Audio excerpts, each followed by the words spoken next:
guys, welcome to this week's Friday Waffle, and if you can see my head shining, it's because I am absolutely dying of the heat. It's just absolutely insane. I mean, it's been like this for probably about a week. I do like the sun, but the problem being is up in Scotland we're not used to it, and we don't have any air conditioning, so there's no air. There's no air, and see, trying to sleep last night, it was horrendous. Anyway, I shouldn't complain, because you know what, as soon as winter comes around, I'll be complaining about the completely pants weather. So listen, I'm just going to draw these blinds because there we go. I notice what's happening is you're getting, because the sunlight outside, the light in the room, I'm still doing that, the light in the room kind of changes, and then the camera kind of adjusts its kind of brightness to sort of compensate. So how are you? I'm good. I'm even better because I'm on holiday. Hey, I'm actually recording this on Thursday. I'm on holiday today, tomorrow, and all of next week. And in about an hour's time, I will be heading down south, down to England, or South Scotland as I like to call it, with my daughter. Dropped my daughter off not far from Land's End, and then I'm going up to stay with a friend who's about another 150 miles further along. So it's not as much as that, but anyway, yeah. So doing that, we're leaving in about an hour's time. We're staying over. I mean, from here to there, I think it's about 500, probably nearer 550 miles all in, which is a hell of a drive. Now the issue I've got is my daughter will sit in the back seat with her headphones on. It's up to me to try and not fall asleep. So yes, I thought what to do is, rather than try and do it all in one day, we'll stay over. So we're staying at the Travel Lodge at St Helens. So if anybody is near to St Helens and fancies a beer tonight, give me a shout. Probably be down there about 8 o'clock. We didn't want to leave too early, because at the end of the day it's a travel lodge and the services, so there's not going to be an awful lot to do other than buying fast food and other shite. So yeah, looking forward to it. This is probably the longest time off work I've had for quite a long time, because I've had a few jobs. I couldn't actually tell you the last time I had 2 weeks off my work. So yeah, it's going to be nice to kind of not have any work to do and just hopefully enjoy it. I've never been down that far in the UK. I think the furthest south I have ever been would be Oxford, when I was meeting one of my mates. I stayed with one of my mates about 20 years ago, I think it would be. Well, maybe not quite as much as that, but anyway, yeah. So how are you? I hope you're doing okay. It's been good fun this week. I did an impromptu live stream last night, taking a look at some Gauntlet clones on the C64. Apart from that, I've not been doing a hell of a lot. No, not really. I mean, what have I been doing? Yeah, I've just been working and just trying not to overheat. I think when you get this weather like this, it's just you don't want to do anything. I mean, last night when I was doing the live stream, it was just insanely warm. Probably sitting in front of a computer probably doesn't help either. So anyway, listen, I'm going to keep this, like myself, short but sweet. So I'm just going to crack straight on with the questions from last week. Let's have a wee look. Country Road is saying, fair play Alan, I was expecting you to give me some stick. It would have been well deserved, haha, but fair play. Enjoy the waffle as always, and sod the haters. Now I've got to say something. Last week I kind of got on my high horse a wee bit about some of the negativity that I was getting with one of my videos, the John Hare interview, and somebody basically sort of said that they were disappointed with me name dropping, and you know, I was having a bit of a rant. Now I've got to say, when I was doing the live stream last night, the Gauntlet one, the person that had kind of commented about that dropped into the screen to kind of apologise. Now, thank you very much for doing that. There was no apology needed, but you know what? It's nice that you can kind of resolve things, because, like I said, I think when you're doing this kind of thing, you are going to get negativity from time to time. I mean, I think last Sunday's stream I had 5 down-thumbers. The thing is, you need to understand that that's just idiots. But yeah, I do take criticism personal if I feel it's not justified. Or maybe I don't take it personally, but I'm one of these people. If somebody criticises me for whatever reason and I think it's unjust, then I will definitely say that I disagree, and I'll give you a reason why. So anyway, listen, you know who you are. To the person last night, I do appreciate it, and thanks for dropping into the stream. And it's nice that we can all be big boys and girls and move on from it, because at the end of the day, it's I hate negativity. Yeah, my pet hate is road rage. Honestly, there was about a year ago, I was in Edinburgh and I was coming down Frederick Street. I was turning right. I know you guys won't know what I'm talking about. Well, maybe the Scottish contingent will. I was turning right onto Princess Street to then turn left onto the Western Approach Road. And as I turned right onto Princess Street, I should have been in the inside lane. So I looked at my mirror, and then I pulled in, and then I heard this, tooting a horn, and then I kind of quickly pulled back out in the outside lane. And this guy in a white Transit, I know you find that hard to believe, he put the window down and he was shouting all sorts of expletives. He was giving it the old hand job wrist routine, basically questioning my mum and dad's marital status when I was born, various things like that. And I just said, look, sorry mate, didn't see you, put my hand up, and he continued to shout abuse at me, and I just thought, what an absolute wanker. Seriously. I never, unless somebody was to really go out their way to intentionally hurt me. We're all humans, we're all human beings, we all make mistakes. We don't mean to make mistakes, but mistakes do happen. And I never ever see the point of getting really, really angry and shouting abuse at the person, because it was an accident. We all make accidents. We all can have accidents or whatever. So I really don't get it. The way I see it in my life, especially at the moment, we're all, well, not me personally, but lots and lots of people are going through a really, really hard time at the moment with the whole restriction thing.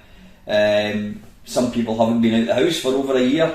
Some people may have lost somebody close to them. They may have lost their job. They may have been diagnosed with depression. They may be suicidal. You don't know. You've absolutely no idea what anyone's going through. And I had the best example of that a couple of weekends ago up at Oban. I'm kind of doing a Billy Connell. I'm going way off in tangent. But I was up at Oban with my girlfriend, and let's just say the landlady wasn't the most pleasant person. And we were kind of having a bit of a moan about it. And then when we came to leave, we started talking to her. And it turns out that she's going through a real bad time. I'm not going to tell you what it is because it's none of my business or your business, but she was going through a real shit time. And then when we left, I looked at my girlfriend and I said, well, you know what, I completely take back what I said about her, because we don't know what people are going through. And just so the next time somebody pulls out in front of you, the next time somebody maybe doesn't hold the door open for you, or the next time somebody grabs that last loaf of bread off the shelf before we go into a third lockdown, it's coming folks, then just think about, wait a minute, I don't know what that person's going through. Is it really worthwhile getting tore into them, making them feel really, really bad? Doesn't make me feel bad, it just kind of makes me laugh, and I actually feel quite sad for people that are so kind of horrible. Anyway, so yeah, that was that. That was my road rage thing. I don't know how did I get onto that subject? I don't know, no idea. Yeah, listen, before I forget, I mentioned it last Friday Waffle, or was it the Sunday stream? I think it might be the Sunday stream actually. I found out that Play Blackpool is apparently going ahead. It is at the moment, though. I don't know, Boris has opened the floodgates down in England. Everybody can run about with no masks and go to nightclubs and do what they want, even though the virus is on the increase once again. Now, trust me, there is no person more than me that wants to get back to normality. I detest wearing masks. I hate the fact that we're restricted to the things that we can do. I can't wait to get back to normal, but is this the right time?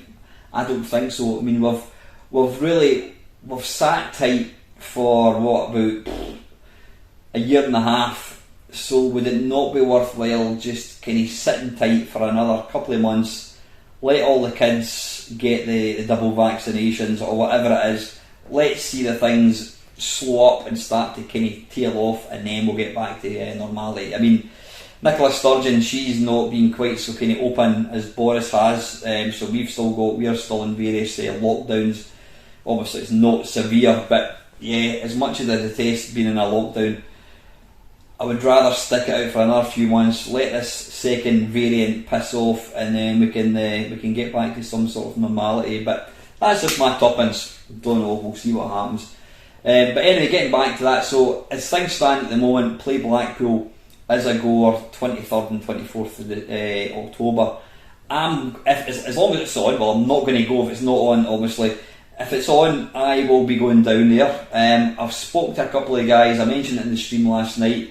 We may, if you're up in Scotland and you want to go, give me a shout, because we're going to try and one of the good chaps on my channel, Mr. Flanagan, he reckons he can get us a minibus for not very much money, and if we had maybe 6 or 7 people going down, it would be pretty cheap. So what we need to do is get some accommodation booked. It might actually be worthwhile thinking about booking it just now, but pay the wee bit extra so that you can cancel it, because there's still a good chance that it could be cancelled.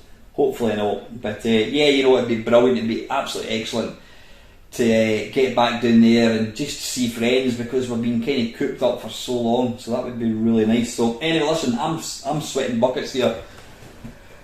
Whew. Let's have a wee look. Anyway, Country Road is, yep, England did play well, but better luck next time. Right, Panther UK, great waffling, mate. For next one, what is the most disappointing game you were eagerly awaiting on the C64? For me, it was Gauntlet 2, absolute rubbish. That's interesting, actually, Panther, because I was when I was doing the live stream I did last night, the Gauntlet one, I was actually originally going to put out as a video, and I just got lazy and I thought I'll just do a live stream. But I did actually look at Gauntlet 2, and it's the first time I've actually played it, and I have to say it's a bit pants. It's just jerky. It's not as good as the first one. I mean, the first one is actually quite impressive. The second one is not good at all. Game for me which was disappointing. I don't know, the thing is, I was always quite kind of thrifty about the games that I bought. I never really, apart from the really, really early days, where I would look at a screen cover and you would buy it, you'd read the description and you'd look at the drawing on the front of the cover and you look at the description, think that sounds brilliant, and you get it home and it'd be complete pish.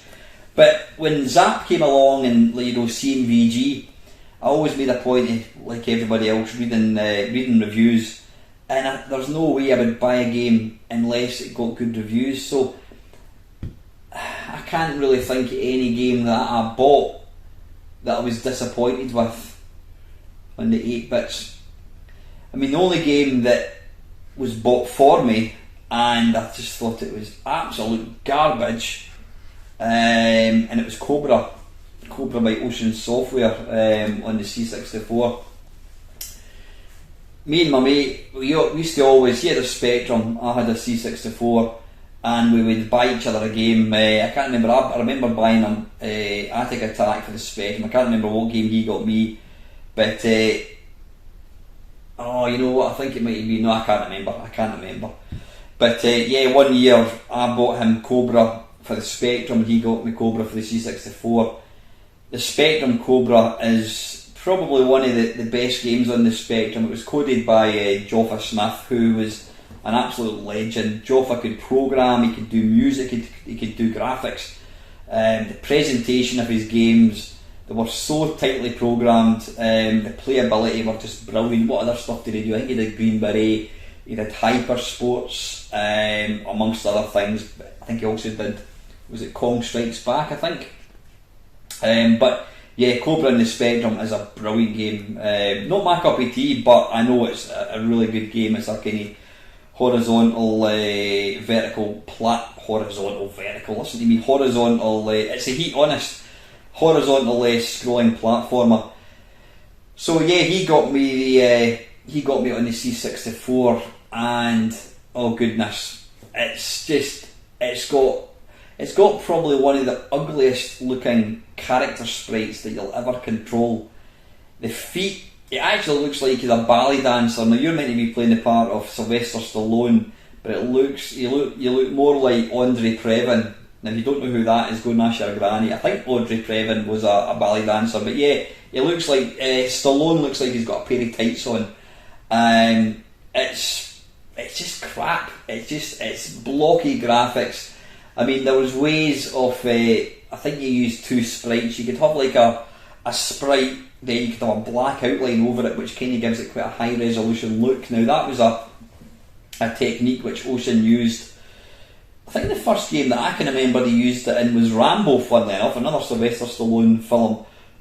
The little sprite, whilst the little sprite's not that nice looking, it does look super detailed. They also used it for Target Renegade 3, I think it was. Really nice kind of technique, and a lot of companies started using that. But yeah, this Cobra, awful. Just have a look at it. I think I might have done a video on it, but if not, just have a look at it on YouTube and you'll find it. So that was a god awful game. Down the rabbit hole from Kev. Hi Alan, have you seen the Steam Deck machine everyone's talking about? Basically a Nintendo Switch, but way more powerful, and made by Valve. Any thoughts? Yes, I have, Kev, and I did touch on it last week. Who was it asked me? Somebody mentioned it last week, and I've backed it. I've paid the £4 deposit. Now, I've put the £4 deposit down against the 512 gig one. It is a lot of money. It's 500 odd pounds. But I've been watching quite a few videos of it, and what they're saying is you're getting a decent PC for that. So for 500 quid to get a good PC, that's not bad. But the main thing for me is you can format it and you can put Windows on it. So I could technically have the coin ops that I play all the time in my live streams. I could technically have that on this handheld, and that would be amazing. I mean, I'm not going to get the whole coin ops because my coin op collection is something like 7 terabyte. So yeah, I'm not going to get all of that. But the thought of being able to play coin ops on a handheld is pretty damn exciting. There wouldn't be any fanning about with configuring emulators. I mean, you've always got that with handhelds. You've got to configure them and all this kind of stuff. So if it could run Windows, then I could just bang coin ops straight on it. But the fact to be able to play all these PC games as well, the thing is as well that was quite appealing. Windows or Steam, the Steam platform is probably one of the cheapest ways to get games. I mean, if you want to get a new game for your Switch or the PlayStation 5, if you can even buy a PlayStation 5, but we'll not go there today, then you're going to be spending 40 quid tops, or maybe, unless you're going to go for the FIFA, then you'll be paying 70 quid. Incidentally, I noticed, Pro Evolution Soccer, I read today actually, the Pro Evolution, Konami are no longer going to be charging you for Pro Evolution. They're actually stopping making Pro Evolution. They're bringing out, is it eFootball or something it's called, and it's basically going to be free to play. I would imagine you're going to have to play to take part in tournaments, and there's probably going to be, you can buy players, and there's going to be all these in-app purchases, whatever. But interesting. I mean, I was always a fan, never a fan of FIFA. I always liked Pro Evolution, especially early ones like Pro Evolution on the PlayStation 2. It was quite simple, but it was a great game. Anyway, yeah, FIFA, if you want to buy FIFA, you're probably looking at 70 quid. But You can buy Humble Bumble packs, so you can buy like for maybe a £5 get maybe 10 games. So being able to have all these games for not a lot of money on a handheld is quite appealing. Now, some people were saying, oh, but you know, if you run a game off the SD card, it's going to be really slow. Well, one of the videos I watched was at IGN, I think it was. They were showing various games, and they were all running off the SD card, and they said it plays absolutely fine. Here's the thing though, people are already selling it on eBay, even though you can't actually buy it until December. I think December's when the smallest size one is 128, then there's a 256, then 512 I think it is.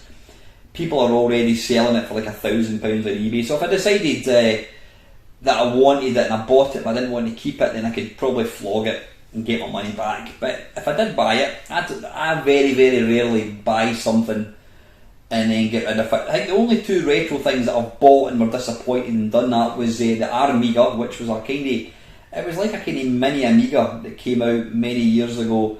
I bought it, I couldn't actually get it connected to any TV. Well, I could, but the screen was too big, and I tried it on 5 different televisions, and every TV the screen was too big, so basically it was kind of sticking. You could only see part of the screen. I sold it to Chris Wilkins, he of Fusion Books and Zap and etc, and Chris only had it about a week and sold it as well. So that was the one thing.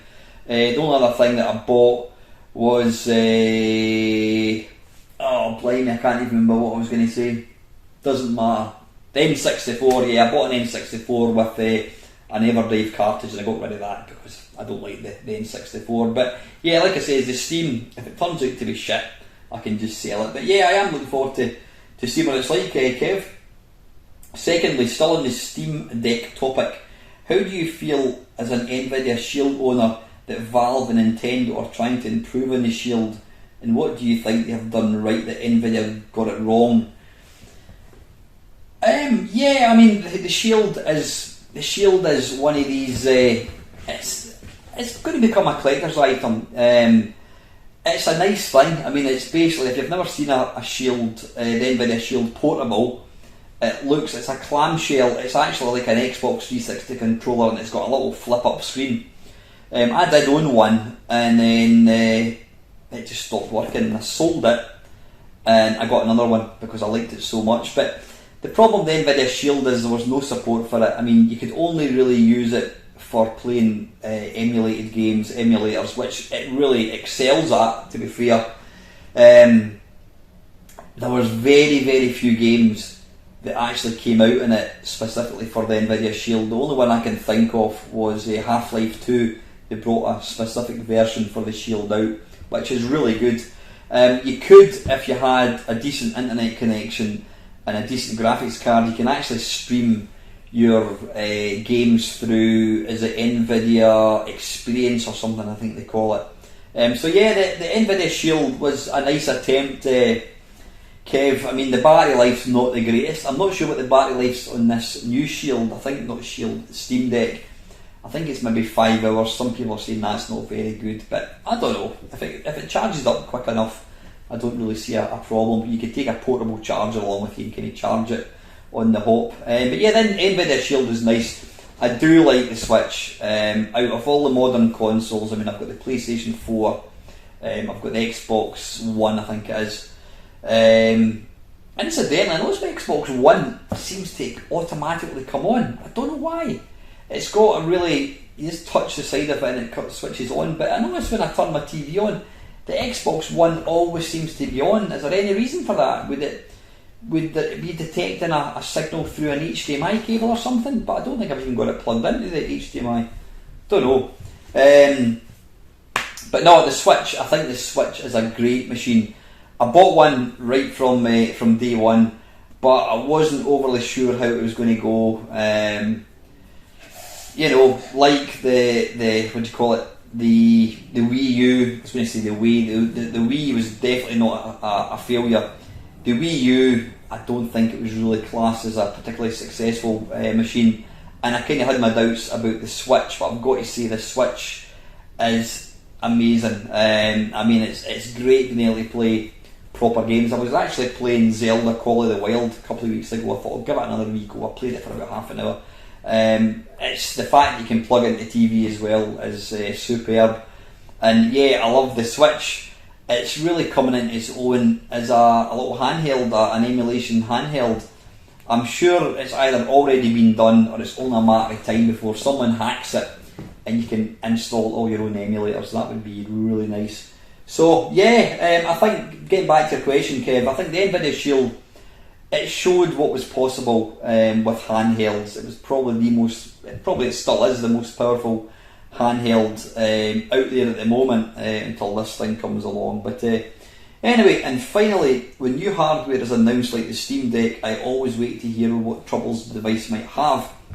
The Switch is notorious for Joy-Con drift, and they also had a problem on the plastic around the heat vent cracking over time. How long do you typically wait to hear hardware flaws when something catches your interest? Or do you toss your money at it right away and hope there will be no buyer's remorse? Yes, the second one, Kev. And I very rarely, if at all, in fact, I don't think I've ever not bought something because I want to see if there's going to be any issues with it. Personally, touch wood, I've not had any problems. I mean, I bought the Switch pretty much, I wouldn't say day one. I got it within a couple of months of it coming out. And touch wood, I've not had any problems with it. I've not had any problems with the Joy-Con or, that. I didn't even know that. What was it you said? The heat vent around can crack over time. Maybe because I don't play it that often, I don't know. But no, I don't think I've ever not bought something just to find out if it's going to be faulty or not. I mean, things like the PlayStation 5, I keep saying I'm not going to buy one. I probably will buy one. I'll buy one when it eventually does come out and is readily available, but more importantly, I'm going to wait for it to come down in price, and I'll buy it when it's 200 quid. So anyway, listen, Kev, thank you very much. Yeah, I was talking about how wonderful YouTube is. Now, I know not many people actually do that. And Sir Lancelot is saying here, said it before and I'll reiterate it here, YouTube is a platform that allows a user to obtain a global audience for free to showcase what you can do without even so much as leaving your house or having any specialist broadcast equipment studio. Unthinkable less than 17 years ago. YouTube was founded on the 14th of February 2005. Yeah, you're absolutely right, Adam. I mean, it's, like I says, so many people criticise YouTube for their algorithms, and they criticise Google for this, that and the next thing, but just before you're going to moan, just stop and think about what you're actually getting completely for free. It's like I said with my channel, I don't charge anything for watching my channel. If you want to chuck a few quid, you can do so, but it's not, I don't ask for it, I don't expect it. So if you want to watch my channel completely for free, you can do it. But you don't have any right to criticise. Or you can moan at me if you want, I'm not going to pay the slightest bit of attention. But next time you go to criticise YouTube, just think about it. And how we're doing for time? Yeah, it's going to be a shorter one, that's fine. Very, very last one, Mr. Milthy Swinbuckle. Let me just have a wee look. Hello again, Meister. Question for the next waffle. If you could recommend an obscure games, past or present, that you love, but feel the game has gone right under the radar a bit, or may have not been heard of by the audience that would most appreciate it, what game would you recommend? For me, it would be a lot of freeware games from 2000 onwards. Games like Warning Forever, Bloxham, Bike or Die, We Want You, Gridfire, If I Must, Ravenfield, The Contract Machine, Witch Blast, Jump Jolt, Javelin, Survivor, Reborn. Milty, what are they in Steam? Because I have to say, case in point, I've not heard of any of these, so let me know what these are on. I would say, now it's absolutely not an unheard of game, but it's a game that a lot of people have never bothered to play, and probably for a simple reason, because it's by Nintendo. Now that game or franchise is Pikmin. Pikmin first came out on the GameCube, and then it was followed by Pikmin 2, and then they both came out on the Wii U. Or did they come out on the Wii U? I can't remember. But Pikmin 3 came out on the Wii U, and I think they came out on the Switch has got Pikmin 3. Now the game, to try and, if you've never seen the game or played it, the idea is you play the part of Captain Olimar, this little dude. He's in his spaceship, and basically the spaceship blows up and he falls onto a planet, and the spaceship it breaks up into different bits, and you've basically got to try and reassemble the rocket, find all the parts, reassemble the rocket and fly home.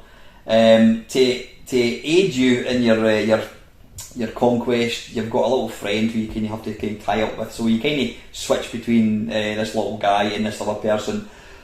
Excuse me. But when you crash land on the planet, you find this little thing called a Pikmin. Now a Pikmin's a little, it looks like a little green bean, a little flower with a little leaf in its head, and you can basically control them. Now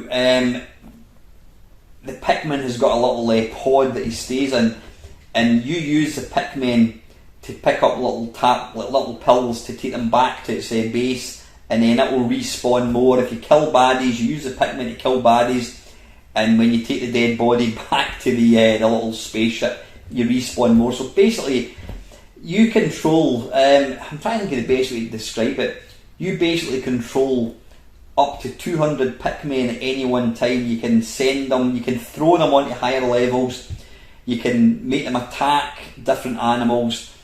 The thing I love about it is it's a wonderful game, it's a beautiful environment, only Nintendo can do. It's got a beautiful presentation. The little baddies, I mean, it's when you collect a baddie, when you kill a baddie, you get a little log, and you can go in and you can look at the little log and read about the animals, and when you're reading about them you get a wee animation of the thing walking, and you can rotate it in 360 degrees, upside down, all that kind of thing. It's a fantastic game. Now it's a game that I probably would never have played were it not for the fact that my daughter, I bought it for my daughter when she was a kid, and her and I played right through. We never actually completed any of them because we got right to the very end of the second one. The first one is mega difficult because you've only got, 12, you've got from when the sun rises to when the sun sets, then you've got to get back in your wee spaceship and get all your Pikmin, because if not, the baddies come along and basically eat all the ones that have been stranded. You've only got, 12 days or 24 days, I can't remember exactly how many days to do it. It's a really, really tight deadline. The second one addressed that. I think it's infinite number of days. You've got a lot more time, so you can basically you've still got the days, day and nights, so you've still got to make sure you're back in your wee spaceship before the sun sets. But it's a beautiful world. It's like, I've never seen anything like it. I love it. I absolutely love it. Now, you know what I'm like with cutesy games. I'm not a fan, but there's something about Pikmin, beautiful. My only one regret is they never brought it out on the 3DS. I think it would be perfect sort of portable gaming. Though saying that, I have got it. I mean, I bought it on the Switch, and it's beautiful, and the fact that you can obviously plug it in the big TV is really nice as well. But trust me, if you've never played Pikmin, download the ROM, go to CX, buy it on eBay, give it a go. Give it a go and come back and tell me you don't like it. It's an awesome game, and it's a game series that, like I say, you never hear many people talking about it. I may actually do a video just to let you see what it's about. So anyway, listen guys, time is wearing on. This is quite long enough. I'm sweating buckets. I'm going to get going because I need to get in the car and start heading down south. So yeah, there's not going to be a Sunday stream on Sunday because I'm not going to be here. Hopefully I will be getting a video put out at some point over the next couple of days. There might be a wee surprise. Or there may not, it just depends. But like I said, no Sunday live stream. I am on holiday next week, so I might try and do a live stream, I don't know, Tuesday night, something like that, Wednesday night, we'll see what happens. But anyway guys, listen, go away and enjoy the weather, have an excellent weekend. Thanks for your all support as always, and as always guys, thank you very, very much for watching.